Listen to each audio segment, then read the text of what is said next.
ইতিহাসের আদ্যপান্ত চ্যানেলে আপনাদের সবাইকে স্বাগত জানাচ্ছি।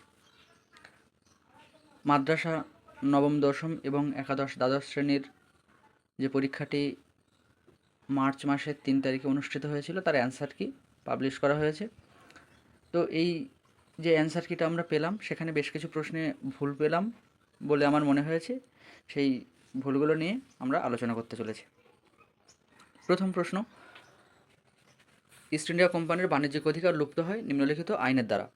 এখানে বি সিরিজের এই যে প্রশ্নটি, 25 নম্বর প্রশ্ন। তো এখানে কমিশন উত্তর নিয়েছে 1813 সালে চার্টার অ্যাক্ট এবং 1853 সালে চার্টার অ্যাক্ট। এই সনদ আইন অনুযায়ী ইস্ট ইন্ডিয়া কোম্পানির বাণিজ্যিক অধিকার লুপ্ত হয়েছিল। এখন আমরা দেখে নিই অ্যাকচুয়ালি উত্তর কী হওয়া উচিত ছিল। কম বেশি করে আমরা সবাই জানি 1813 খ্রিস্টাব্দের সনদ আইন অনুযায়ী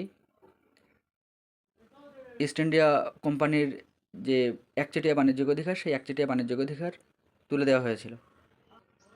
এখন 1853 সালে ইস্ট ইন্ডিয়া কোম্পানির বাণিজ্যিক অধিকার তুলে দেওয়া হয়েছিল, এই বিষয়টা আমি কোথাও পেলাম না।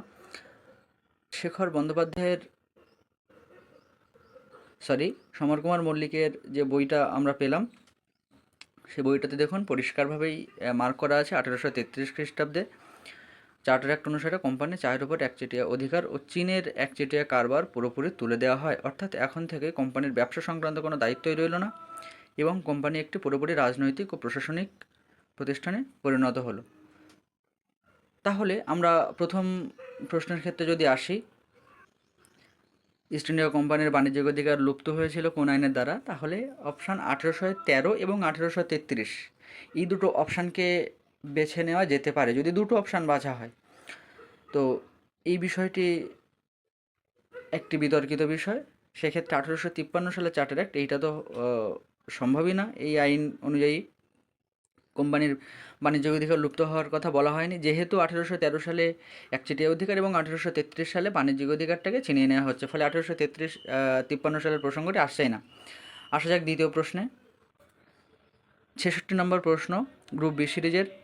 মুর্শিদ কুলি খানকে কোন মুঘল সম্রাট বাংলার সুবাদার নিযুক্ত করেছিলেন? উত্তর হওয়া উচিত ফারুকশিয়ার, কিন্তু কমিশন উত্তর নিয়েছে ঔরঙ্গজেব। এখানে আমরা সবাই জানি মুর্শিদ কুলি খানকে বাংলার দেওয়ান নিযুক্ত করেছিলেন ঔরঙ্গজেব।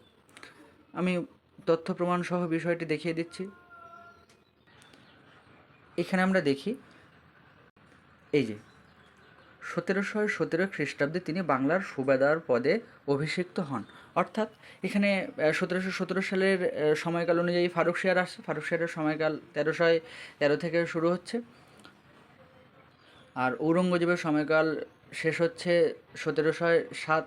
তো 1707-এর আগে 1717-কে নিয়ে আসা হচ্ছে। তো এই ক্ষেত্রে একটা কনফিউশনের জায়গা তৈরি হয়েছে। অ্যাকচুয়ালি এটা কনফিউশন থাকার কথাই না। ঔরঙ্গজেব মুর্শিদ কুলি খানকে বাংলার দেওয়ান হিসেবে নিযুক্ত করেছিলেন আর সুবেদার হিসেবে নিযুক্ত করেছিলেন ফারুকশাহ, সেটা আমরা এখানে দেখতে পাচ্ছি। পরের প্রশ্ন, 70 নম্বর প্রশ্ন, স্যার সৈয়দ আহমদ খান কবে সায়েন্টিফিক সোসাইটি প্রতিষ্ঠা করেন বা বিজ্ঞান সভা প্রতিষ্ঠা করেন? এই ক্ষেত্রে বেশ কিছু বইগুলোতে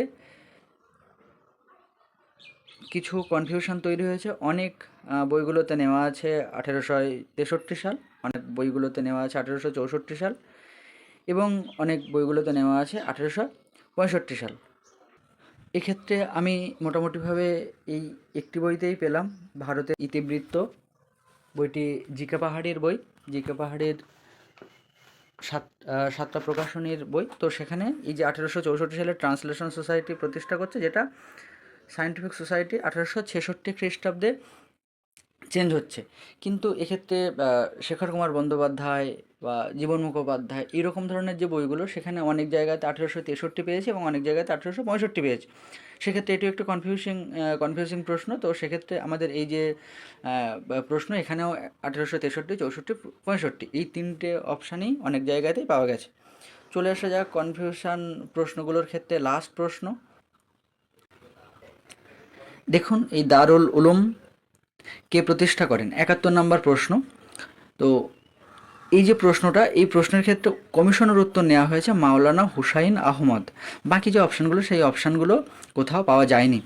তো এক্ষেত্রে আপনারা স্ক্রিনে নানান রকম লেখা দেখতে পাচ্ছেন। তো এই মোহাম্মদ কাসিম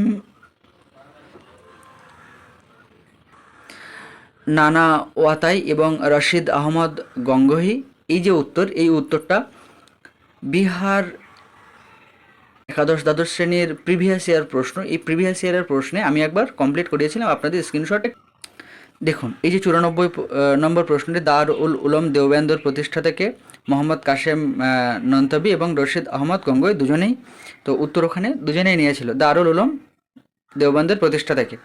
আমি এক্ষেত্রে আরও একটা বইয়ের রেফারেন্স দিচ্ছি। কমিশন যদি কৃষ্ণা রেড্ডির বইটাকে ফলো করে, তো সেই অপশান অনুযায়ী এই যে প্রশ্নটি পুরোপুরি সঠিক। দেখুন, দারুল উলুম দেওবন্দে 1866 সালে প্রতিষ্ঠা করছে মাওলানা হুসাইন আহমদ।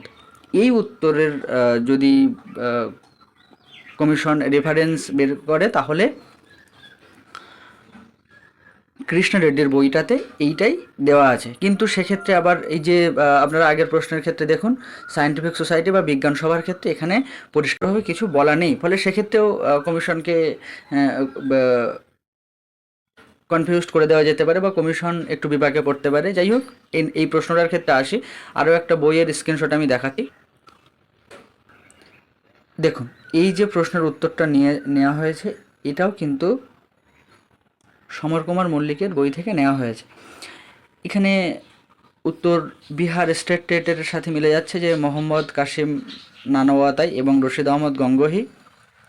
তো যেহেতু এই অপশানটা প্রশ্নের যে 4টে অপশান ছিল সেখানে দেওয়া হয়নি, সেক্ষেত্রে ওই যে অপশান এ, ওটা ঠিক হতে পারে। এক্ষেত্রে একটা কমিশনকে চ্যালেঞ্জ করাও যেতে পারে যে এই অপশানগুলি কেন দেওয়া হয়নি, যেহেতু বিহার স্টেট টেটের প্রিভিয়াস ইয়ারেও এই প্রশ্নটার উত্তর একই রকম নেওয়া হয়েছে। তো এই যে একাদশ এবং দ্বাদশ শ্রেণীর যে কয়েকটি প্রশ্নগুলো নিয়ে কনফিউশন ছিল, আমি আপনাদের কনফিউশনগুলো দূর করার চেষ্টা করলাম। যদি আপনাদের আরও কিছু জানার থাকতে পারে বা জানার থাকে, তাহলে আপনারা আমাদের কমেন্ট সেকশনে জানাবেন, এবং যদি চ্যানেলটি সাবস্ক্রাইব করা না থাকে, তাহলে চ্যানেলটি সাবস্ক্রাইব করে দেবেন, সাথে অন্যদেরকেও শেয়ার করে দেবেন যাদের এই বিষয়গুলো নিয়ে কনফিউশন হচ্ছিল, এবং পরবর্তীকালে যাতে আমরা ঐক্যবদ্ধ হতে পারি। ধন্যবাদ ভিডিওটি দেখার জন্য।